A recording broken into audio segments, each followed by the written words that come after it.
bringing one's real life into your worship environment, as you did with those questions, the candid mention of things that we don't talk about when we're in church worshiping. Saying, this is what we want to talk about in the midst of our worship, and allowing the Lord to work in what gives you pain 6 days of the week was revolutionary for a lot of us who had been Christians and churchgoers all our lives. It was breaking through the separation of worship and living life. It's interesting that you mention your love of being on your knees. I remember when you were still getting on your knees, even after a very bad accident where we thought you might not ever walk again. You got back to it. Yes. The humility that comes from getting to your knees is where some real power comes, obviously. Well, you know, I'd always knelt just before I would begin my day. Yes. I'd kneel by my chair, by my desk in my study. And that became a habit, a wonderful creative habit in which I relinquished what was going to happen as I began to study or do my work. And then I fell during a hiking expedition in Scotland. Yes. And broke the tibia plateau of my left leg into 7 parts. Yeah. And dragged myself to the road and finally was helped and then was flown back to the United States and surgery was done. Yes. But I could still remember I couldn't kneel because the knee wouldn't bend while I was healing. So I would get it in a crouch position and hang onto the chair and say, Lord, I can't get down, but I'm still going to pray. And, well, one needs to remind oneself, even under duress, that showing the Lord one's own humility is important, isn't it? To kneel on the knees of your heart is really how to pray. You have said this, yes. Well, that evening was great because it began something in the life of the church. And it was such a pivotal thing. We decided that to have healing services would deny the Sunday morning worship where most people came. And so, out of the guidance of the Holy Spirit, among the elders, we said, wouldn't it be wonderful to end every worship service with an invitation for people to come forward for prayer? And the thing that accomplished was exactly what you said about bringing together what's going on in our own lives and our relationships and our needs to the all-powerful, unlimited, dynamic power of the living Christ, the glorifier. And so we started so that for many, many years, about 20 years of the 23 years that I was here, every Sunday, the elders were asked to come forward, take their place, and then an invitation was given. And that's the way the worship services ended. And the thing that was so gratifying about that is that people would say to me, you know, there's no place in Los Angeles where we could bring friends who need to pray or be prayed for. And so knowing that that was a tradition, Sunday after Sunday, people would say, well, thanks for sharing your need, but I want you to come to church with me Sunday, and there'll be a time when you can be prayed for very specifically and receive what God has to give you for the need we've talked about. It's feeding the hungry in a rather different different way. That then, we have the worshiping community that was the first part of your quadrilateral idea. The preaching and the being cognizant of what the Lord wanted you to speak to in a congregation you were looking at. Then learning who does healing through the laying on of hands. Not us, but the Lord. And we are there in humility to see whether or not we can find his power working through our prayers. The third part, that's a tricky one, at least without explanation. Tell us about the equipping part of the quadrilateral plan. Well, as the elders began to think about the kind of people we wanted to put into the world, we began to think about what Scripture had to say about that. And the Bible is very clear that anyone who believes in Christ is called into the ministry. So the church ought to be an equipping center for the ministry of the laity. It's what happens beyond the church. You know, I remember Dick Halverson, whom I mentioned earlier. He said, you can't send people into the world to do the work of ministry. They're already there. And what a great insight that was. Because in offices, in factories, foundries, in schools, in doctors' offices, in surgical practices, God has deployed the laity to do the ministry. I remember I always refused to call myself a minister. I believed that every Christian in my congregation was a minister. Yes. So sometimes I'd put on the front of the bulletin 4 pastors and 6,000 ministers. And I think that began to register that the purpose of our educational program was to equip people to be articulate, personal, caring, sacrificial, so they could spread out the good news of the gospel wherever they were. And that was an exciting transition, so that then we began to think how we could have all of the classes of our educational program be coordinated into a unified training of the laity in English Bible, in theology, in ethics, and in their own personal prayer and devotional life, so they could be equipped. And then we had some wonderful, outstanding pastors who came to serve with us here. I think of Lane Adams and Paul Cedar and so many others. My beloved friend, Ralph Osborne, who led me to Christ when I was a freshman in college. And it was this awesome, dynamic leader who was willing to come and work with somebody he had led to Christ in 1948. Indeed, and my husband had a personal experience in knowing the two of you on a parallel track. Murray had not been raised in the church. The senior pastor of First Presbyterian Church of Hollywood was someone that he felt great respect for, but was a little fearful of going up to chat with. Yes. But he met Ralph Osborne, Pastor Ralph Osborne, out on the sidewalk. Ralph happened to be out there a lot. Yes. And Ralph was so easy with Murray, standing on a sidewalk, not up at the chancel of a beautiful church, that Murray simply and suddenly thought, this could be for me. I dare walk in. I will walk in. And the accumulation of pastors who served during your time was a great blessing to all of us, because you were very different one from the other.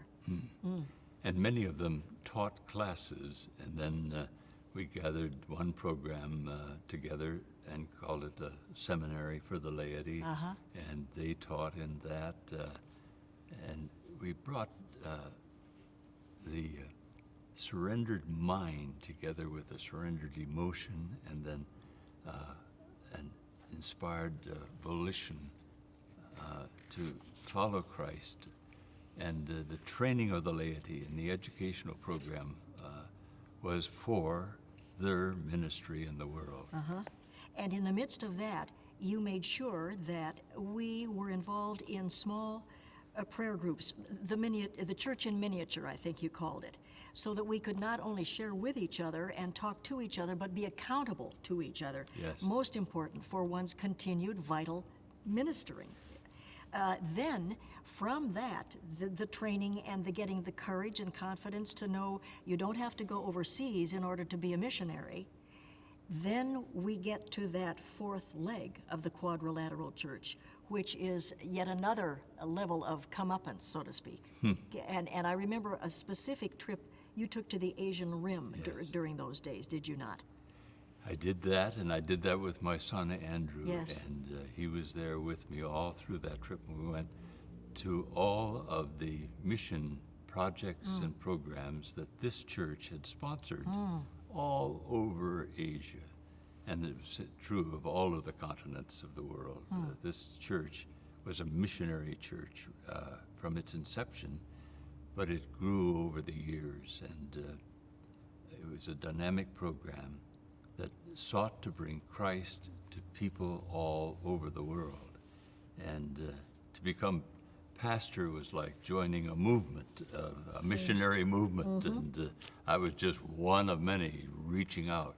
But it was great to be able to travel throughout the Asian Rim, mission station to mission station, missionary to missionary, and hear them say, "Oh, thank you for the support, the encouragement, the financial help that the Hollywood Presbyterian Church has given." It's been a dynamic place of Christian education, but it's also been a missionary church. But not only in the world, but in the nation.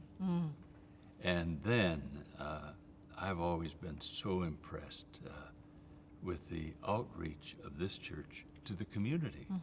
The Lord's lighthouse, Oh, for one yes. thing. The feeding of those who need loving and helping in very tangible ways. Have I ever told you about the first Sunday that we began that feeding program? It was so moving. The congregation had come to realize that we couldn't just help support other organizations in Los Angeles in feeding the poor, but we had a responsibility as a church to do that. To open the door a bit, to open the So door. we started what was called the Lord's Lighthouse. And the first Sunday, the message had been spread out on the alleys in the dark corners of the community that there was going to be food and love and care available at the First Presbyterian Church of Hollywood following the 11 o'clock service. I remember going out after the service, and I was greeting all of the fine people coming out of the sanctuary. And all of a sudden I looked up and I saw a horde, like a marching army of displaced, some dispossessed people who were hungry. And they had been told, the rumor had gone around the community, that they could get food here at this church. And I was so moved. There were literally hundreds, and every Sunday after Sunday. Yes. And it's going on today. Yes, it is a program that you predict can't possibly last because it takes money and energy and effort to feed other people, and yet it is as strong today. The Lord's Lighthouse Ministry here at First Pres of Hollywood, it is as strong as it's ever been. Somehow the Lord works it out. He does. Yes. And the way people were cared for, they weren't just served a meal and sent on their way. No, and preached to and told how to live their lives. Rather, people from the congregation would sit down with somebody who was hungry and share the meal or listen to them as they ate, so that it became a wonderful ministry. And many people, as a result of that, got off the street, changed their lives, and came here to worship, to be fed with the spiritual food of the preaching of the Word of God. And it's amazing how much fortitude you develop when reaching out to just one person who may not want to be rescued, people who live on a bench, a sidewalk bench. And I've heard stories in just recent times about the dear people who are in charge of the Lord's Lighthouse outreach here now, who have stuck with one person who insisted on living on a bench until finally he came to think that a shower might not be a bad idea. Yeah. And when they said, we have a shower at church, come on in and use it, they heard him for 45 minutes singing In the shower.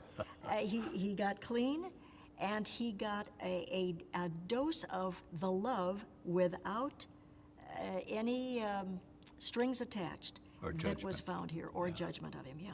Did I ever tell you about the time that I got up early in the morning to finish memorizing my sermon Sunday morning?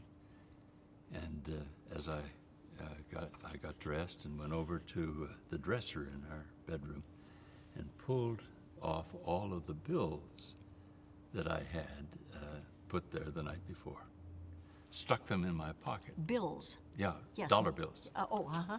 And the wonderful thing that happened was that I drove down, realized that I needed a cup of coffee, and I zoomed in at the 7-Eleven and got out of the car, was going to run in and get a cup of coffee and drink that and go memorize the rest of my sermon. Ah. And all of a sudden, out of the alleyway came 7 men. And they stood in front of my car, and there's no way I could have gone through them. And they said, "We want a cup of coffee." I counted them. 1, 2, 3, 4, 5, 6, 7. I reached into my pocket, and with my hand, separating the bills, I realized I had $7 bills. I didn't know this story. Well, I took all 7 of them out and gave one to each of the 7 of them. I didn't have any money left for my For your coffee. But by the look on their faces, I didn't need coffee. I had enough encouragement from that to preach all afternoon. Well, But there are so many ways to show who Christ is in one's life, aren't there? yes, but the wonderful thing about this was that they went back into the dark alleyway. And one of them said, "Thank you, Dr. Ogilvie." Oh, well, I said, "What if I had said no? Get out of the way, I'm going to get my own coffee." Well, that's only the half of the story. That man, because he had been given a cup of coffee, he was on the street because his marriage was broken and he had lost his job and he was in terrible shape. He came to church because I'd given him $1 bill for a cup of coffee. Well, at the end of the service, we were talking about the healing at the end of the service. He came forward as the result of the invitation. And then got back into his life. He was a radio announcer. And he got another job, rebuilt his home and his marriage. Well, years later, when I was chaplain of the United States Senate, they asked me to come up to Alaska, Anchorage, to do a prayer breakfast. I got up early to go down to the ballroom to meet the people who had come for this prayer breakfast. And as I got off of the elevator, there was a very dignified man standing there, ribbed tie and careful haircut and with a deep radio voice. And he said, "Good morning, Dr. Ogilvie. You remember me?" I didn't. But he said, "You gave me a cup of coffee and I came to church. I got off the street and I'm now managing the radio station here." Well, you know, sometimes pastors tell stories and you think there's a fourth person added to the Trinity. And so I was very happy when I got an email some years ago, and it was from this man. And he said, "I know you can't come up to Alaska to perform a marriage ceremony, but I'm being married again to my wife. And he said it all started with a cup of coffee. Gee whiz. And, you know, but I want everyone to have that sense of what it means to be called into ministry. Yes. Because you go into work in the morning and you look over and you see the same person that's been there for 10 years Yes. working with you, and you wonder, does that person know Christ? Is that person filled with his joy? How can I help? And how can I show it? Yeah. It's the blooming where you're planted sort of thing. Here. And what Ralph Osborne used to say when I would go to him occasionally and say, I don't know what to do about something. I don't want to do what I think I'm supposed to. And he said, well, you know, remember the book of Esther. You may have been called for such a time and place as this. Yes. And it can be a small place, a cubicle at an office. Doesn't have to be across the world. Before we finish here, and there is no finishing, but I know we can't go on forever. The Let God Love You radio and television ministry, which it seems to me is a far cry from safe reaching out. The media is a deadly place to try to make any kind of progress. Yes. What called you to that kind of ministry that I think lasted 17 years, did Yes, it not? it did. 17 years on television and 10 years in radio. And I had come to Hollywood and to the church with a deep sense that sometime, if God ever made the way clear, we should use the power of media to reach people for Christ. And I tucked that back in my mind. It had been in my agreement with the elders when I came that if that ever seemed to be right and the timing was right, that we should pray about it and think about it. Well, it became more and more important as I began to realize that so much of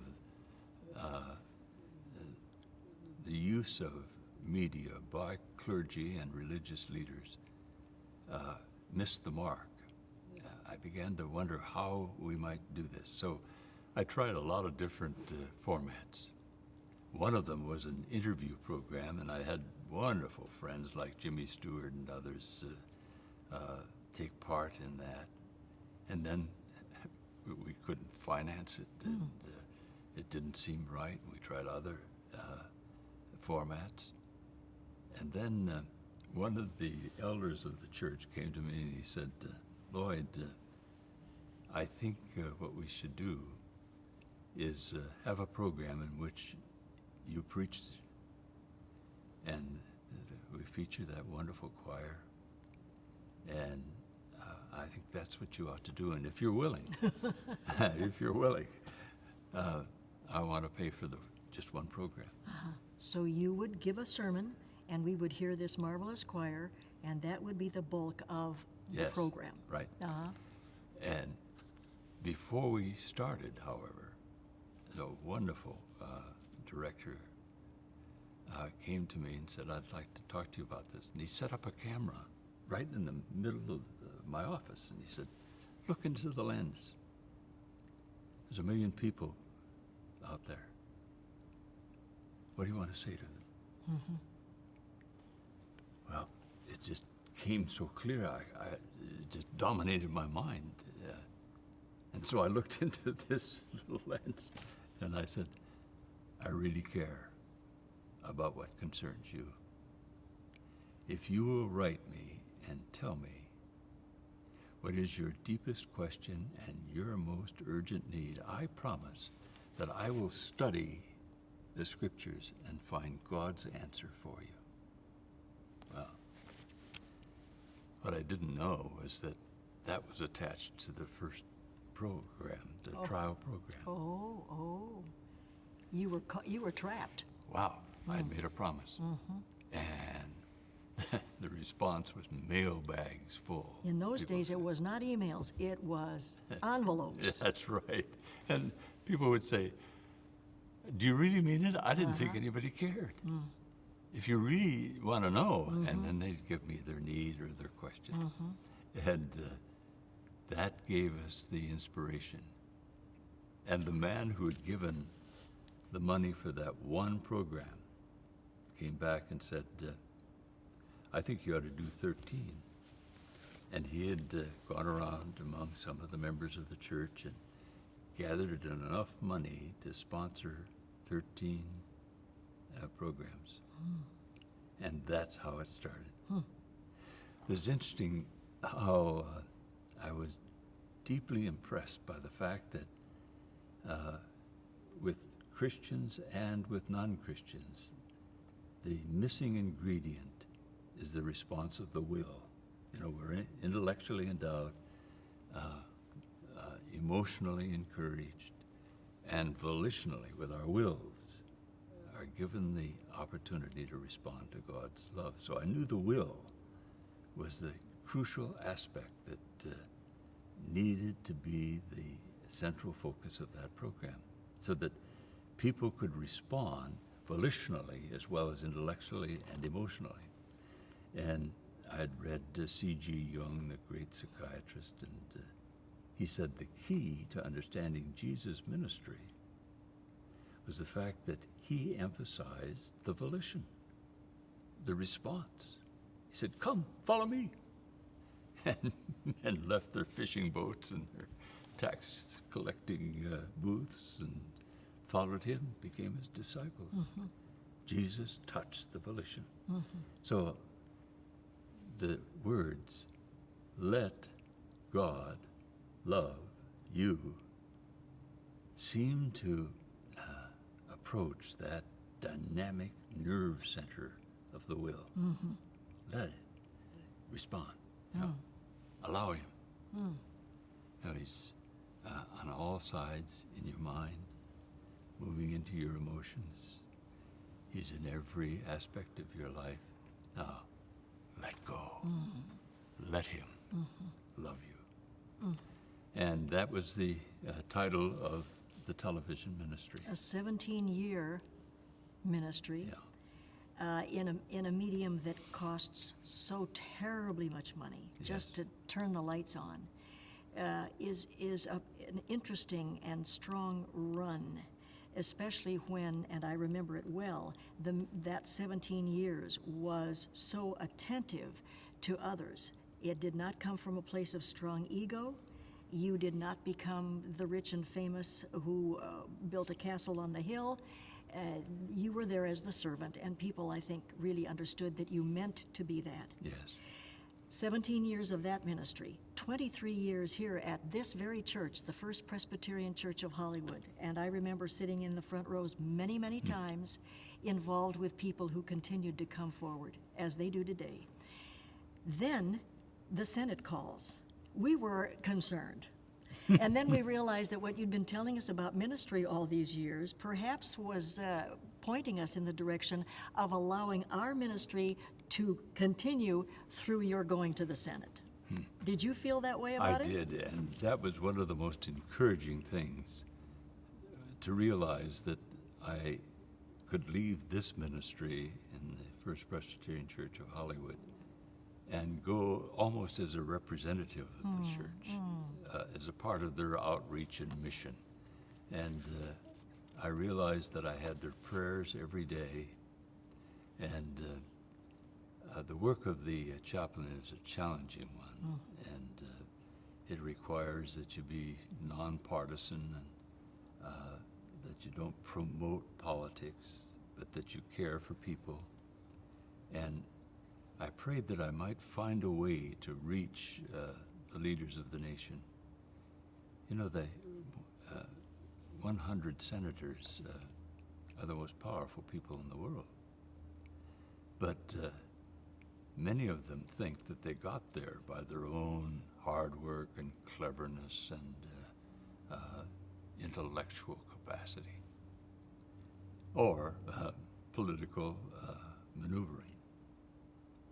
And so there needed to be some way to get through to them, to help them realize that God had placed them there. And for the reason of finding out what God wanted for our nation, and to support those things which would keep our nation on the steady road of being land of the brave and the home of the free. And so there had been a few Bible studies started, and I realized that that would be the only way I could do it. So I had a Bible study on every one of the 5 days, work days of the Senate. And one day I would have the senators, and that became a very moving experience of just doing Bible study. And I remember in that group where Democrats and Republicans found a way to apply the things that we were studying in the scriptures. And I can remember when a Democratic senator stood up at the end of the meeting and looked over at a Republican senator, and he said, "George, we're connected at the hip. We got to live this out. And we're going to have to apply it tomorrow." And they left to live out what the Bible said about that. And we dealt with the problem of character assassination, which was so rampant then and is today. And the senators began to take that very seriously in the light of their commitment to God, to live out their faith as the leaders of the nation. Well, that was just one of the Bible studies, and then we had a Bible study for the spouses of the senators, and that was a wonderful time. They were full of life and fun, and wanted to be supportive of what was the real calling of leadership in the Senate. And staff you had also in Bible study. Staff would meet on Fridays, and the chiefs of staff, that was an interesting group. And we would do the same Bible study in all of the Bible studies. Oh, yes, Same section. And then the whole question was, what does this mean to you, and what are you going to do about it? And there's such a moving experience, especially with, especially with the staff. Yes. Whom you gave lunch. Yeah. Did you not? Is that a story? We started with 6 people, and it grew to be 200. But they only had an hour off, and they usually used that hour to eat. Oh, gosh, yes. So I thought, how can we work out a way so that they could eat while we taught the Bible and talked about its implications? And then the officers of the television ministry back here, led by the inspiration at that time of the treasurer of the ministry, George Bays. His name was George Bays. Yes, and he was willing to work out a way to send money so that we could have lunch, pay for the lunch. So I could go down the corridors of the Senate saying, "Come on, let's have lunch together." Terrific. And the response just grew and grew, and it was a very moving time. So everyone from the elevator operators to the people who scrubbed the floors to the assistants in various areas and the chiefs of staff at that time all gathered together, had lunch, and then it was a sense that the Hollywood Church, through that group, was sponsoring and encouraging this lonely missionary as chaplain of the Senate. Yes, our mission. Yeah. You know, we mentioned George Bays because he is involved right now in what we're trying to do here. He is gifted. And I have a tiny George Bays story to share as we wend our way to the end of this conversation. I was one of many who were guardian angels during the time that Murray and I were members here, which meant simply that you would find one person coming into the church for the first time as a member and join them, welcome them, pray with them, and remain available to them, especially during their first year here. Somebody that they knew they could call at any time for any reason, really letting them know that we meant what we said when we invited them in to be part of this church family. There was a time then that George Bays and his darling wife Karen joined the church, and later on we were in conversation about the Guardian Angel program, and George mentioned his own guardian angel had never called, had never reached out, somehow had missed him. Well, I broke protocol at that point. I shouldn't have asked who it was, but I had to. I said, George, this is not good. May I ask, who was it? And George said, you. I had blown it.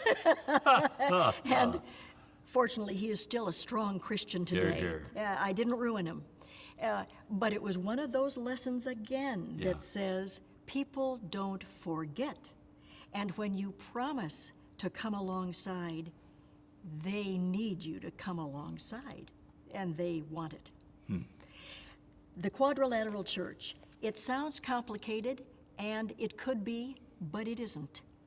Because it all has to do with the way you worship, the way you educate, the way you prepare for reaching out to the world, and the way you send each other out into the world to show who Christ is.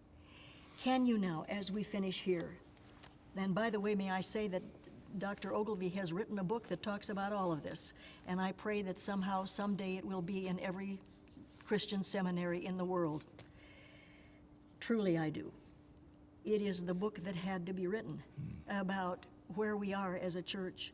Can you tell us then what you think these days about what you've called a passionate calling, where the church is in response to the Lord saying, I want all of you and I will make it worthwhile, and you will be energized, you will run and not grow weary, you will walk and not faint. Where do you see the church today? Well, I see the church in need of the same kind of things we've talked about. There's a great need for renewal of pastors. And I've been delighted during these past years to have conferences across the nation as part of an institute for the renewal of pastors to give them a fresh vision of what it might be to be a passionate preacher, a dynamic leader, seeking to implement what the glorifier gives them for the vision of the church. But I really believe that the four elements of the Quadrilateral Church are applicable in our time as never before. That congregations, small country parishes, dynamic large city churches, suburban churches, struggling churches, if pastors will submit to the guidance and leadership of the glorifier and allow him to give them a fresh vision of what it might be to truly be a worshiping congregation, a healing community, an equipping center, and a deploying agency to send people out into the world with the knowledge of who they are, whose they are, and for what they were intended. And I would suggest to leaders in the church, pastors and elders or deacons, whatever the denomination calls them, that they take this passage and claim this promise. And I've got it right here in my Bible, and I want to just emphasize the fact that it's here for us to live. Now to him who is able to do exceedingly abundantly, above all that we ask or think, according to the power that works in us. To him be glory in the church by Christ Jesus, generation to generation, forever and ever. And this is our promise for this generation. I really believe that now is the time for the revival to begin first with the clergy, where they stop and wonder, what am I doing with this high calling? And have I ever asked the glorifier to use me to help my officers live out what this means? So the question that we asked at the beginning of my ministry at the Hollywood Church, I think is a relevant question. What kind of people do we want to put in the world? What kind of a church would make that kind of a person possible? And what kind of church officers will be able to exemplify in their life together and in their leadership to equip that kind of a church to send that kind of a person into the world? And then, what kind of pastors make that quality of life in a church possible? And there's one word that comes to me, and it's a challenging one. It's vulnerability, which is closely related to honesty and integrity. I think the way for a pastor to begin is to be honest with the Lord, glorifier, and say, Lord, I want to lead my church with courage and passion. Help me, help me. And then to be open with his officers and saying, what kind of a church are we producing? And with that kind of vulnerability, expressing his or her own need for a fresh renewal of relationship with Christ and in the infilling of the power of the Spirit. And then I believe that there will be a renewal that starts among the officers in the church and the way they live together and pray for each other and exemplify what it really means to care. Then that can be proclaimed to the church, and I really believe that now is the hour in America and in the world for us to come back to this promise. Now to him who is able to do exceedingly abundantly, according to the power that works in us. So there's the secret. He works in us what he wants to work through us as leaders. And once you get a hold of that, it's exciting. And then this dynamic of listening. Most preachers are preaching over their congregation's heads and going around their hearts, not really listening.